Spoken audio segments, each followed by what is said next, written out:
नवापूर ते कोंडाईबारी रस्त्यावर जणू काही रक्ताचा सडा वाहणार की काय अशी परिस्थिती निर्माण झाली आहे। महामार्गाचे चौपदरीकरणाच्या संतगतीने होत असलेल्या कामामुळे या रस्त्यावर नियमित अपघात होताना दिसत असून प्रशासनाकडून कोणतेही ठोस उपाय होत नसल्याचे निदर्शनात येत आहे। आज पुन्हा 2 तासाच्या अंतरात 2 भीषण अपघातात 4 ते 5 लोक जखमी झालेत।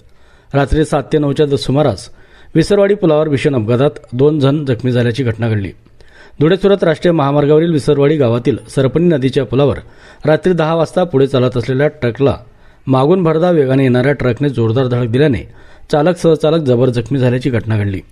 घटनेची माहिती विसरवाडी पोलिसांना मिळताच सहाय्यक पोलीस निरीक्षक नरेंद्र साबळे, हेड कॉन्स्टेबल प्रशांत पाटील, राजू कोकणी घटनास्थळी दाखल झाले।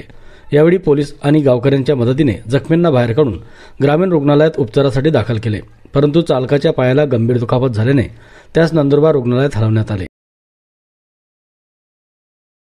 जा रहे थे? इधर कहाँ जा रहे थे?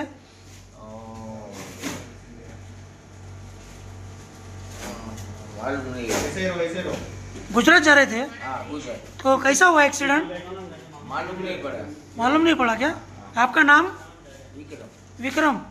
ठीक। चॅनल सबस्क्राइब करा, बेल आयकॉनचे बटन दाबा, सोबत शेअर करायला विसरू नका।